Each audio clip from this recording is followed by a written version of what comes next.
Welcome, ladies and gentlemen, Gungans and droids across the Empire.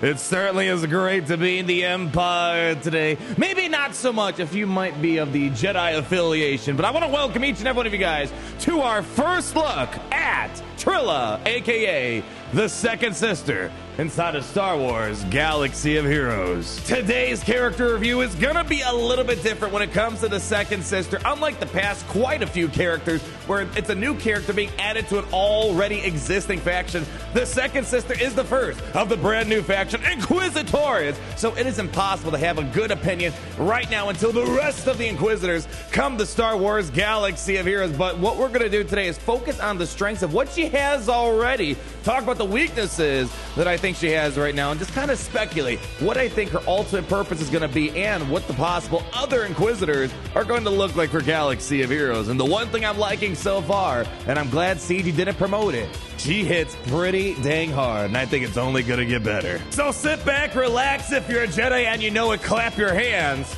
and let's get into this initial character review.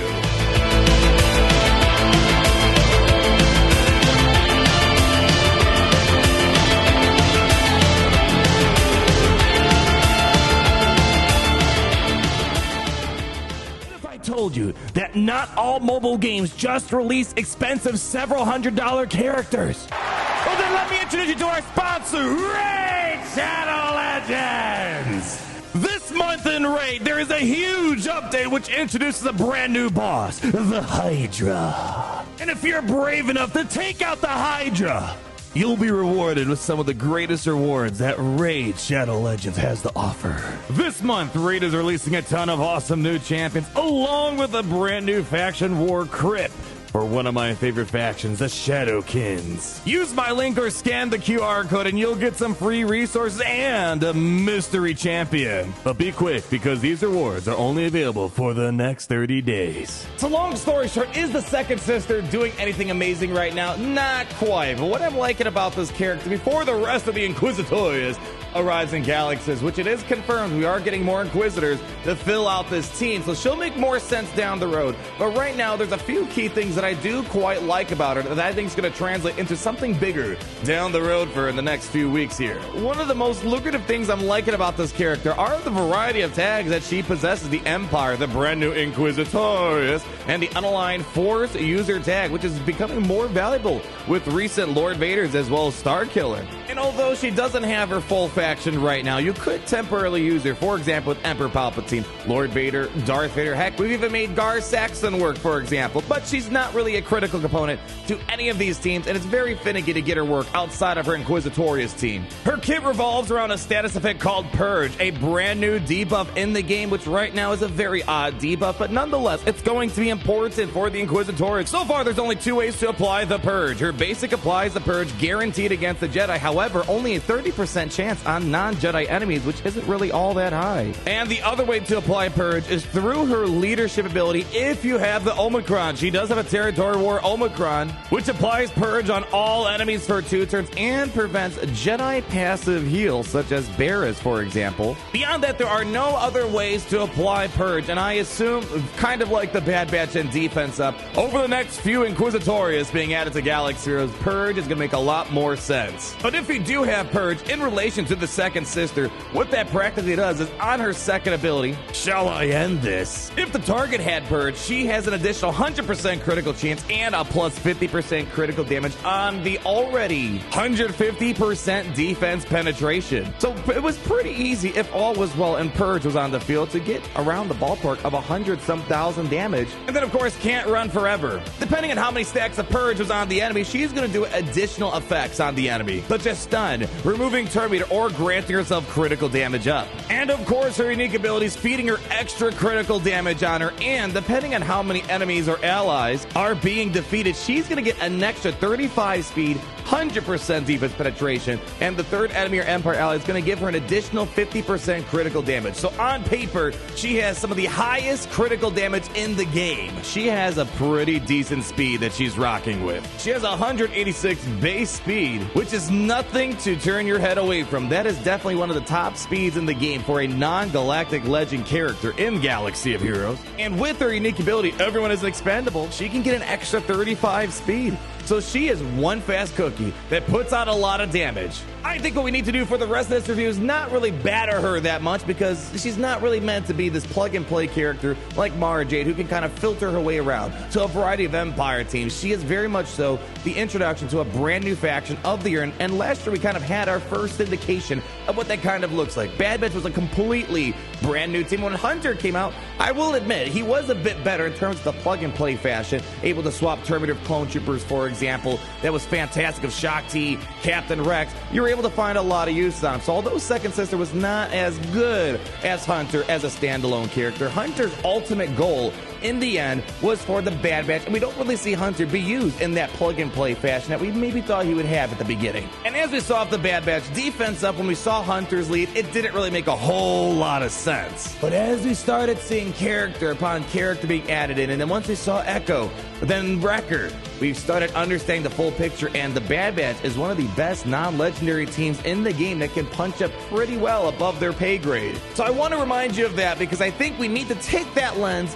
of when we looked at Hunter and apply it here and understand this is not the full picture. But the thing is, right now, with her damage output, just imagine what it's going to look like down the road once we start adding another possibly 4 or maybe even 3 Inquisitors members, depending on how far CG wants to take this team. So taking that lens, the thing I like the most about her is the damage. Unlike things like Talon and Omega, which were marketed by CG as high single fire damage, burst damage characters, neither of them really panned out to live to that expectation. However, I'm glad CG didn't use those curse words when talking about the Second Sister, because she indeed is able to put out some pretty substantial damage with all that defense penetration, with all that extra critical damage and ways to feed into her offense. It was pretty easy to get the big hits if she was able to critically hit and there was Purge on the enemy. If there was no Purge on the enemy, she was basically hitting normally. But once you're in the right situation, she was able to pop off some serious hits, baby. And of course, the ability for her to ramp up as Empire allies or enemies are being defeated is another core thing about her,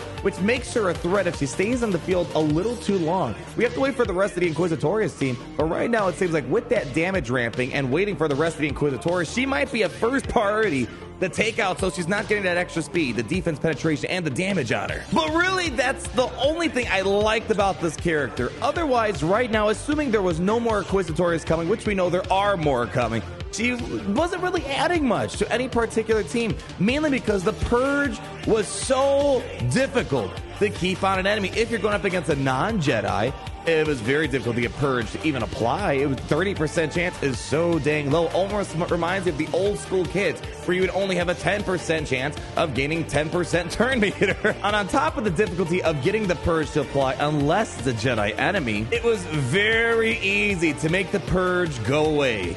Basic cleanses can get rid of the Purge, and Jedi are chock full of lots of cleanses on them, or even other teams for that matter. L337 can keep passively healing the Purge if you barely got it on him in the first place. And if you don't have Purge on the enemy because you couldn't apply it or it got cleansed too easily, Shelly Endless won't do nearly as much damage as a result. And let's not even talk about Can't Run Forever. I think I maybe clicked on that button a total of 3 or 4 or 5 times at most during my initial stream testing. All she was doing was just giving high fives to everyone across the field if we were to use that ability. The problem is, if Purge isn't there, she wasn't able to take advantage of the variety of extra bonuses she gets depending on how many stacks of Purge she consumes from the enemy. And as of now, her leader ability, they will never be victorious. It was cute on paper. Right now, it's a little rough. Her lead does not make any sense, but of course, it's because we don't have the rest of the Inquisitors, of course. But right now, the lead just isn't something very practical, especially against Jedi Knight Revan. We have some examples of Jedi Knight Revan marking someone, which it was kind of neat seeing the AI get thrown off by throwing mark everywhere, but sometimes you kind of want Jedi Knight Revan to mark someone down if you made a bad move and then they get stuck behind them. For example, we had Barriss on a team. Marking Barriss in that situation was actually beneficial to me, but the fact that they moved mark to everyone as a result kind of helped out the Jedi Knight Revan. So it seems like the mark mechanic in her lead could be a double-edged sword. And we also went into this little discussion. The leadership right now doesn't make too much sense, even in the grand scheme of the game. Let's assume the Inquisitors are amazing. The lead and the anti-mark situation seems a bit odd because we don't really see a lot of Jedi Knight Revans on defense that we need to deal with. He's very much so an offensive heavy thing. So unless this was meant to be a mechanic to maybe help lower players that might experience Jedi Knight Revan, Time will tell what the purpose of this lead is. This might not be the ideal lead, or ultimately, let's talk about my hopes for this team and this character moving forward.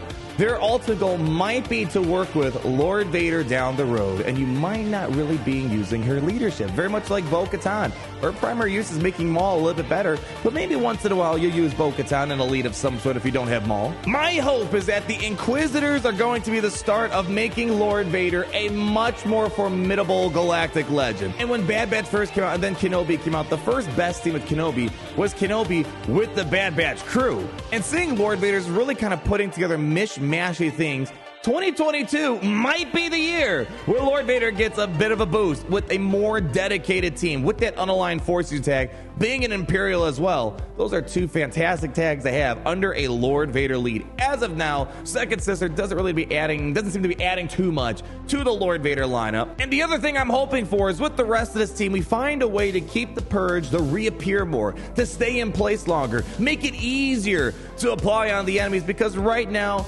very difficult to apply and it's very easy to cleanse. And quickly, let's talk about mods. I feel pretty confident moving forward. These are going to be the mods that you're probably going to strive for once the rest of the Inquisitors comes the Galaxy of Heroes.